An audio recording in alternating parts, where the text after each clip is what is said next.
Merry Christmas, everyone. So my first tip is just more about learning the actual content. So for me, learning the content, I would look at free science lessons videos. I know everyone probably knows who that is, but what I would do is I would watch the videos. I wouldn't necessarily watch all of them. If it was like a specific thing that I knew I wasn't very good at, I would go and watch that particular video and I would note down some notes, make sure that I understood it. And then, this comes on to my next point, practice, practice, practice.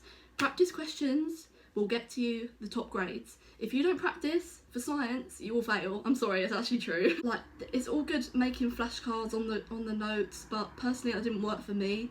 Like, I prefer something more visual, like a video. And flashcards will teach you the content, but it doesn't teach you how to actually apply it and make it into an answer. So yeah, I wouldn't waste your time making loads of notes for science, because you can get that all on the internet, and it's more about the actual practice that will get you the high grades. So after you do know the content, use this, my beautiful baby. This right here got me a 9. If I didn't have this, I don't know what I would have got, but it would have been bad. So this is the CGP GCSE chemistry. I did AQA, and it's the exam practice workbook. So it's not a revision guide, it just has basically loads of practice questions, and it has the answers in the back.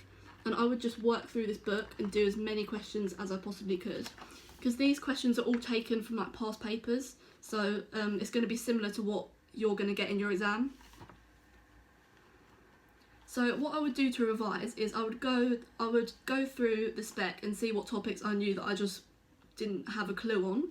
I'll go and watch a free science lessons video, make some notes on it, then a few days later I'd come back to this book and pick the topic area.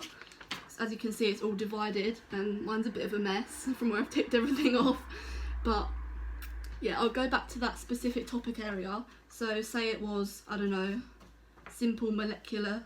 Oh, that's the one bit I didn't do. So say it was the calculations, like the moles, which are really hard. I would go and do those practice questions. And then it has all the answers in the back, so I'd go and mark it. And the thing with science is, you can't get disheartened if you don't get it right first time. You're not going to get it right. You will only get it right if you're continuously practicing, looking at questions, looking at past papers, because you'll slowly start to sort of realise that the mark scheme is very specific and it wants you to say like very specific things, and you're only going to sort of acquire a knowledge of that by actually practicing the questions. There is no point watching a video and then doing the questions straight after, because that's not really testing like your long-term knowledge. You need to wait a few days, then go back and see if you understand and see the questions. So look, all these answers, they're all like what the mark scheme wants, exactly what the mark scheme wants.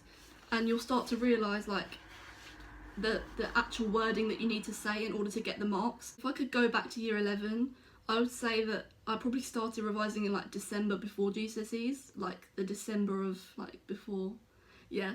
But that was only sort of learning the content, and then when I actually got closer to the real time, so like February, March, I would be like bang on, practicing, practice.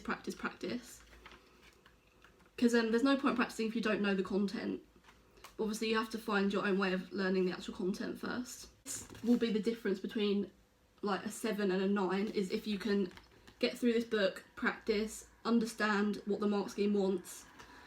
Because science is very unlike any other subject. So stuff like English is very subjective, but science is like one answer, have to say it, like there's no going around it.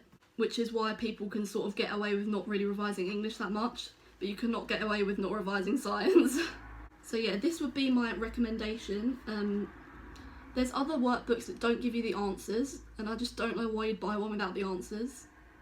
Because the answers are like what will help you.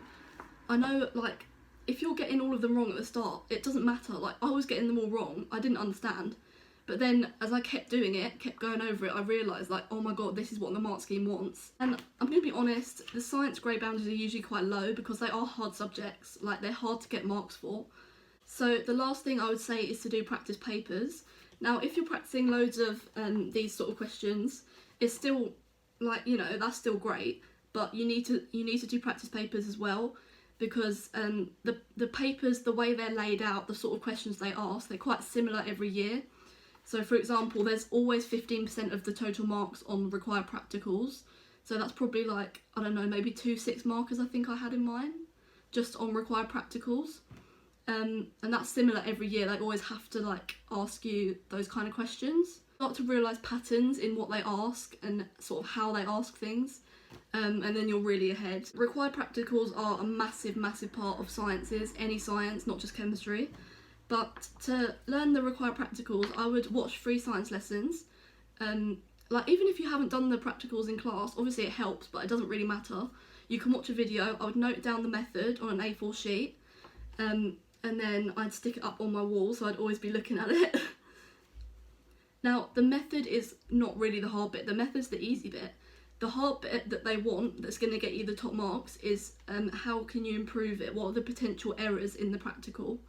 Yeah, free science lessons will tell you all that, so I would note those down on flashcards, just those specific bits, because there's always a question that says like, how could you improve? What are the potential errors? And it's always the same question. It's like, calculate a mean, get rid of anomalies. It's always the same. The thing is, with the required practicals, they're usually long answer questions, so 5 or 6 marks for explaining the method, explaining any potential problems with it, and that's a big chunk of your grade.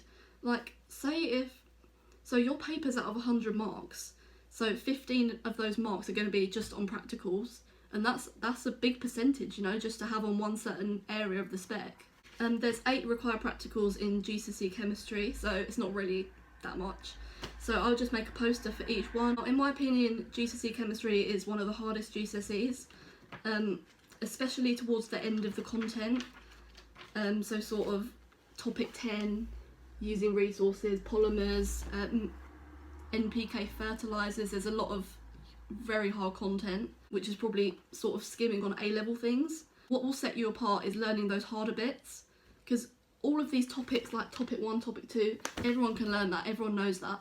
But if you really know these harder bits that they could ask, you'll be great. So yeah, overall, free science lessons for learning the content, this CGP book for practice, and past papers on physics and maths tutor, or anywhere on the internet really. Be good on your required practicals, and you'll be fine. So good luck for anyone taking their GCSEs next year. I hope this video helped you. If you haven't got this, go and buy it right now. Yeah, I'll see you in my next video.